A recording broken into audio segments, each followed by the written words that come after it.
பல்வேறு சுவாரஸ்யமான செய்திகளுடன் இறுதி தீர்ப்பு மாத இதழ் தற்போது கடைகளில். தமிழ்நாடு அரசு ரேஷன் கடை பணியாளர் சங்கத்தினுடைய மாநில பொதுச் செயலாளர். என் பெயர் பா. தினேஷ்குமார். இந்த செய்தியாளர் அனைவரையும் சந்திக்கிறது நோக்கம் என்ன அப்படின்னா, தமிழகம் முழுவதும் ஏழை மக்களுடைய பசிப்பினியை போக்கி வரும் ரேஷன் கடை பணியாளருடைய கோரிக்கை நிறைவேற்றாமல் உள்ளது. கடந்த எதிர்கட்சியாக இருக்கும் பொழுது திமுக தேர்தல் வாக்குறுதி அளித்தது. அதில் 236வது தேர்தல் வாக்குறுதியாக தமிழகம் முழுவதும் உள்ள ரேஷன் கடைகளை, பல்வேறு துறையின் கீழ் இழங்கக்கூடிய ரேஷன் கடைகளை ஒரு துறையாக கொண்டு வருவோம் என சொன்னார்கள், அறிவித்தார்கள். இன்று வரை தேர்தல் வாக்குறுதியை திமுக அரசு நிறைவேற்றவில்லை. அதனை நிறைவேற்ற வேண்டும். கடந்த காலங்களில் அனைத்து தொழிற்சங்கங்களும் பல போராட்டங்களை நடத்தியது. அப்போதெல்லாம் பணியாளர்களுக்கு ஆதரவாக இருந்துவிட்டு 4.5 வருட காலமாகியும் சொல்லாததை செய்யும் முதல்வர் சொன்னதை ஏன் செய்யவில்லை என்பதுதான் எங்களுடைய கேள்வியாக உள்ளது. தமிழகம் முழுவதும் அரசினுடைய திட்டங்களை மக்களுக்கு சிந்தாமல் கொண்டு சேர்க்கின்றனர் ரேஷன் கடை பணியாளர்கள். ஆனால் அவர்களது கோரிக்கையில் எந்த விதமான முன்னேற்றமும் இல்லை என்பது எங்களுக்கு மிகுந்த வேதனைக்குரிய செயலாக உள்ளது. அது மட்டுமின்றி தமிழகம் முழுவதும் POS கருவியுடன் ப்ளூடூத் இணைத்தராசோடு இணைந்ததனால பொதுமக்கள் மிகுந்த சிரமத்தோடு பொருட்களை பெற்று செல்கின்றனர். ஒரு பொருளுக்கு பொருட்களை விநியோகிப்பதற்கு குறைந்தது 15 நிமிடம் ஆகிறது. இதனையும் கண்டுகொள்ளவில்லை.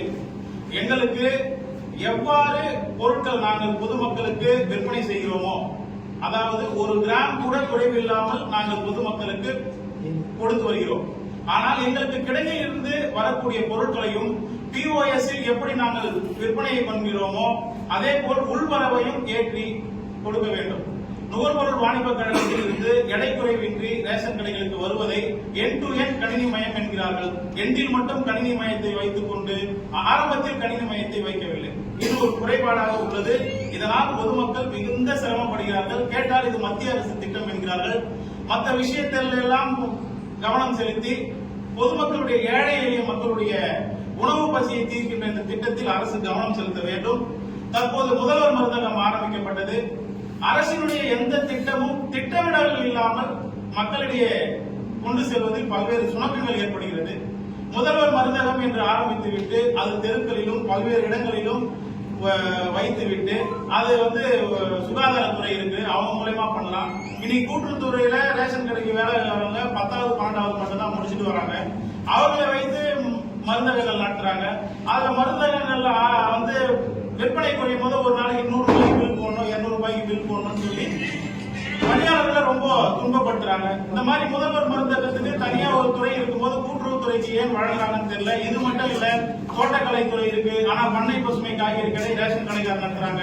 சமூக நலத்துறை இருக்கு, ஆனா காலை உணவு திட்டத்தை ரேஷன் கடைக்காரர் நடத்துறாங்க. வேளாண்மை துறை இருக்கு, ஆனா வேளாண்மைக்கு உண்டான அனைத்தையும் கூட்டுறவுத்துறை தான் பாக்குறாங்க. இப்படி பல்வேறு விதமான விஷயங்களையும் கூட்டுறவுத்துறை தான் நடத்திட்டு வருது. அடுத்தது தற்போது முதலமைச்சருடைய மனதிற்கு ஏற்ற திட்டமான தாய்மானவர் திட்டம்.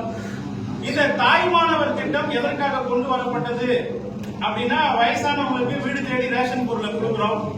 ஏற்கனவே அதாவது யார் அவங்க ரெஃபரன்ஸ் பண்றாங்களோ அவங்களுக்கு அங்கீகார சான்று பெற்று பொருட்கள் வழங்கப்பட்டது. அதுல ஏற்கனவே பிராக்சி பில், அதாவது கைரேகை விழாதவங்களுக்கு பிராக்சி பில் போடுறோம். அந்த பிராக்சி பில்லே இருக்கக்கூடாதுன்னு சொல்லிட்டு அதுக்கப்புறம் நெட்ல தனியா ஒரு இதெல்லாம் வசதி எல்லாம் பண்ணாங்க. அப்படி இருக்கும்போது தாய்மானவர் திட்டத்துக்கு வீடு தேடி எடுத்து போய் கொடுக்க வேண்டிய அவசியம் என்ன?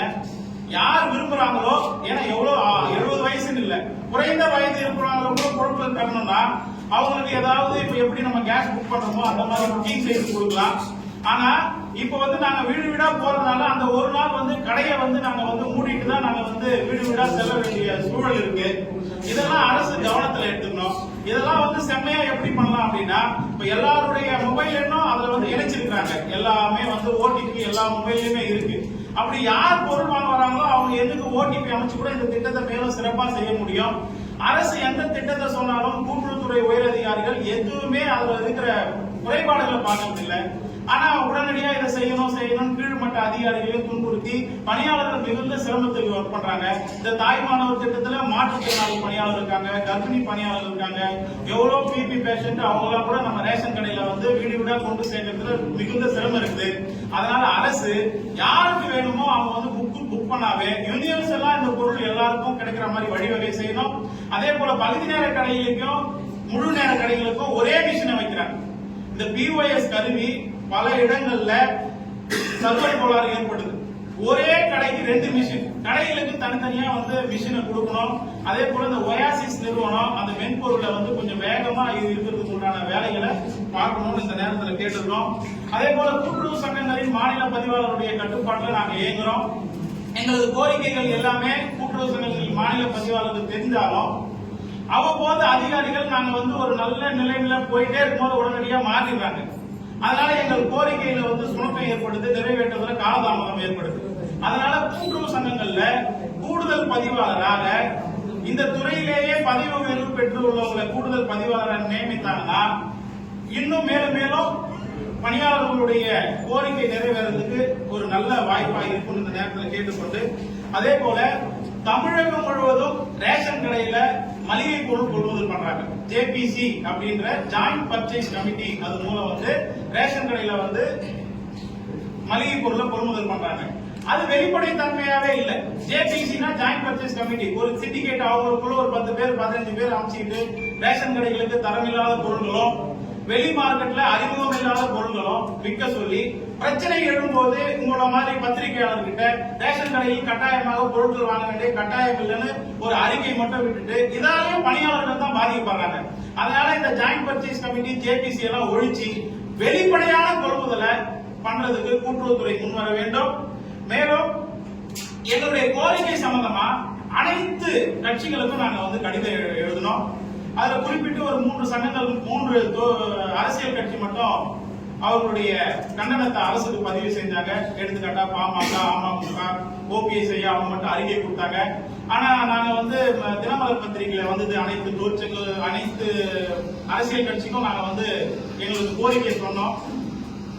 தமிழக வெற்றி கழகம் அப்படின்ற அரசியல் கட்சி எல்லாம் வந்து ஒரு பெரிய இஷ்யூவான விஷயங்களை மட்டும் கையில எடுக்கிறாங்களா கண்டி மக்களுக்கு அடிப்படையில வேலை செய்கிற இந்த பணியாளருடைய பிரச்சனை எல்லாம் கையில் எடுத்து பொதுமக்களுடைய பிரச்சனைகளையும் இப்படி மக்களுடைய ஒன்றி இருக்கிற பணியாளருடைய பிரச்சனையும் எடுத்து பேசணும்னு இந்த வாயிலாக கேட்டிருக்கோம். அதே போல மாண்புமிகு எதிர்கட்சி தலைவர் அவர்களும் எங்களது கோரிக்கையில கவனம் செலுத்தணும். கடந்த ஆட்சியில எங்களுக்கு கடைசியா 2021 பிப்ரவரியில கடந்த ஆட்சியில ஒரு ஊதிய உயர்வு வழங்கினாங்க. இன்னைக்கு வரைக்கும் எங்களுக்கு ஊதிய உயர்வு சம்பந்தமா எதுவுமே சொல்லல. இந்த ஆட்சி வரணும் நாங்க ரொம்ப விருப்பப்பட்டோம். உங்களுடன் ஸ்டாலின் முகாம்ல தான் எங்களது கோரிக்கையை கொண்டு போய் கொடுத்தோம். நாங்க எப்பவுமே முதல்வர் கூட இருக்கணும் தான் நாங்க ஓட்டு போட்டு வர வச்சோம். ஆனா எங்களுக்கு இந்த மாதிரி வந்து ஒரு அநீதி இந்த அரசு இழக்குன்னு நாங்க நினைச்சு கூட பார்க்கல. இனி வரும் ஒரு 6 மாத காலம் இருக்கு. தயவு செய்து மாண்புமிகு அமைச்சர் பெருமக்களும் முதல்வருடைய கவனத்துக்கு நேரடியாக கொண்டு சென்று எங்களது வாழ்வாதார கோரிக்கையான தனித்துறைய ஊதியத்தை கொடுக்கணும்னு இந்த பத்திரிகையாளர் சந்திப்பு வழங்க கேட்டுக்கொண்டு, தவறும் பட்சத்துல வருகின்ற 12/9/2025 அன்று எங்களது கோரிக்கை நிறைவேறும் வரை கூட்டுறவு சங்கங்களின் மாநில பதிவாளர் அலுவலகத்திலேயே காத்திருப்பு போராட்டம் நடைபெற வந்து எங்க சங்கம் வந்து முடிவு செய்துள்ளது. அதனை இந்த பத்திரிகையாளர் வாயிலாக தெரிவித்துக் கொள்கிறோம். மேலும் எங்களுக்கு வந்து ஊதியம் குறித்து மாநில தலைவர்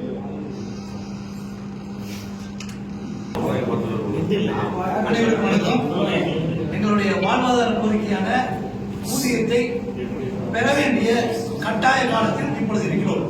ஏனென்றால் மாத ஊதியம் 50 ரூபாய் அளவில் தொடங்கப்பட்டு இன்றைய தினம் தொகுப்பூதியம் ஒரு வருடத்துக்கு 6,780 என்ற நிலையில் ஒரு வருடம் முடிந்தபின் 12,300 ரூபாய் ஊதியம் பெறுகிற பணியாளர் என்ற நிலையில் பணிபுரிந்து வருகிறார். அவருடைய அந்த ஊதியமானது அவருடைய வாழ்க்கை தரத்துக்கோ வாழ்க்கை வாழ்வதற்கோ வாழ்வாதாரத்தை பெருக்குவதற்கோ இல்லை என்பதை தெரிவித்து எங்களுக்கு உடனடியாக ஊதியம் வழங்க வேண்டும் என்ற கோரிக்கையின் அடிப்படையிலே ஊதியம் வழங்குவதற்கு காலக்கெடு எதுவும் அரசாங்கம் நிர்ணயம் பண்ணவில்லை. 3 வருடத்துக்கு ஒரு முறையோ 1 வருடத்துக்கு ஒரு முறையோ 5 வருடத்துக்கு ஒரு முறையோ அரசாங்கம் காலக்கெடு நிர்ணயம் பண்ணவில்லை. இப்பொழுது ஊதியம் அறிவித்து சுமார் 4 ஆண்டுகள் முடிந்துவிட்டது. இன்னும் 6 மாதம் இந்த அரசாங்கம் பதவியில் இருக்கும். அடுத்து சட்டசபை தேர்தல் வரும், அடுத்து கூட்டுறவு தேர்தல் வரும், உள்ளாட்சி தேர்தல் வரும், பாராளுமன்ற தேர்தல், இப்படி தேர்தல்களும் வரும் காலங்களில் இன்னும் காலக்கெடு நீடித்து குறைந்தபட்சம் 7 ஆண்டுகளுக்கு பின்னாலேயே தான் எங்களுக்கு ஊதியம் கிடைக்கும் என்ற அடிப்படையில் நாங்கள் உடனடியாக ஊதியத்தை பெற வேண்டிய நிலையில் இருக்கிறோம். எங்களுக்கு பணியாளர் ஊதியம் குறித்து நாங்கள் என்ன கேட்கிறோம்னா, எங்களை 8வது ஊதிய கமிஷன் சேருது. ஏன்னா கூட்டுறவு சங்க பணியாளர் கொடுக்குற மாதிரி டோல் ஃப்ரீ செட்டில்மெண்ட் போட்டு கொடு, இல்ல டிஎன்சிசி இணையான சம்பளத்தை எங்களுக்கு கொடுக்கணும்னு கேட்கிறோம். அடுத்து எப்பவுமே எங்களுக்கு ஊதிய கமிட்டி அமைப்பாங்க. அந்த ஊதிய கமிட்டியில ஏசியில் உட்காந்து பேசி ஒரு முடிவு பண்ணி எதையோ சொல்லிட்டு போயிடுவாங்க. ஆனா நாங்க இப்ப என்ன டிமாண்ட் வைக்கிறோம்னா, அந்த ஊதிய குழு கமிட்டியில எங்களுடைய பணியாளர்களோட வைக்கணும். இது எல்லாம் செய்யறதுக்கு லேட் ஆகும். ஊதிய குழு அறிவிச்சு அவங்க முடிவு பண்ணி அதை வெளியே சொல்றது லேட் ஆகிறதுக்காக இன்றைய தினம் என்ன விலைவாசி புள்ளிகளுக்கு ஏற்ப, கல்வி தகுதிக்கு ஏற்ப குறைந்தபட்ச ஊதியம் என்னமோ அந்த ஊதியத்தை வழங்கணும். நான் இந்த பத்திரிகையாளர் வாயிலாக கேட்டுட்டு இந்த கோரிக்கைகளால் நிறைவேறாத வகையில் 12/9/2025 மாநிலம் தழுவிய காத்திருப்பு போராட்டம் சென்னை பதிவாளர் அலுவலகத்தில் நடைபெறும் என்பதை தெரிவித்துக் கொள்கிறேன். ஜி. ராஜேந்திரன், மாநில தலைவர். ரேஷன் பொருட்கள் வந்து பாக்கெட்ல அது பொல்யூஷன் சொல்லிட்டு பிளாஸ்டிக் யூஸ் பண்ணக்கூடாதுன்னு கேட்குறீங்க.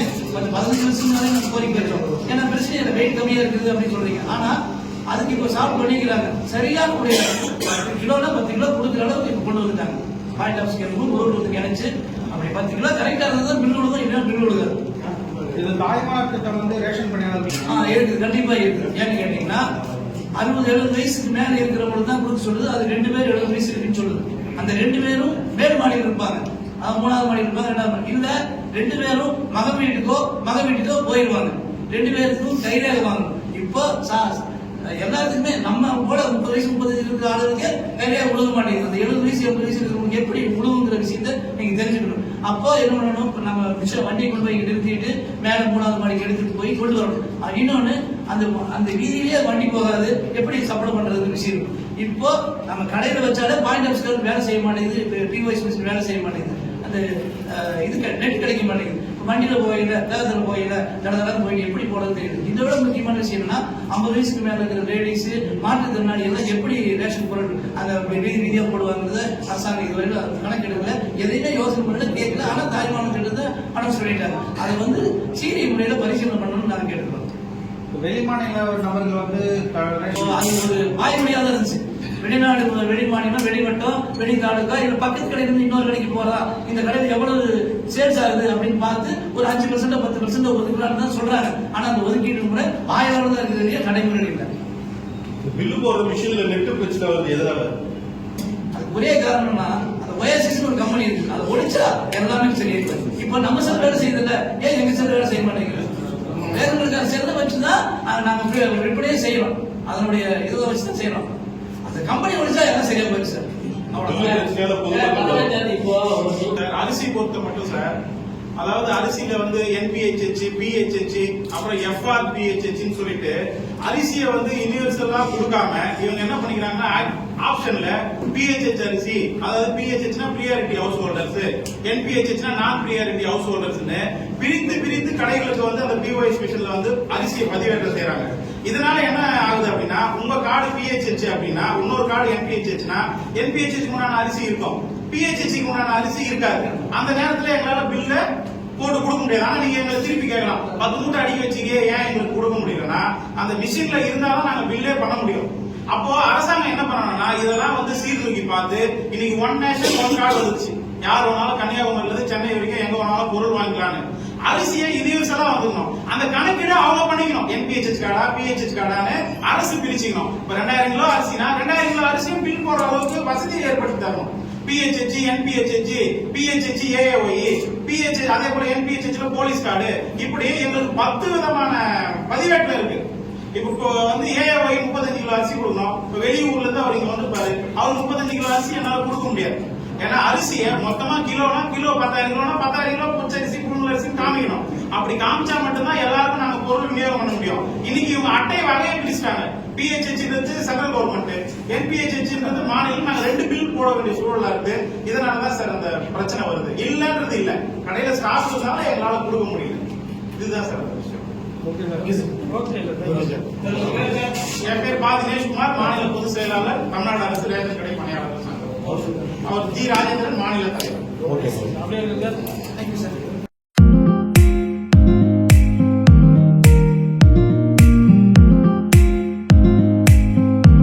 பல்வேறு சுவாரஸ்யமான செய்திகளுடன் இறுதி தீர்ப்பு மாத இதழ் தற்போது கடைகளில்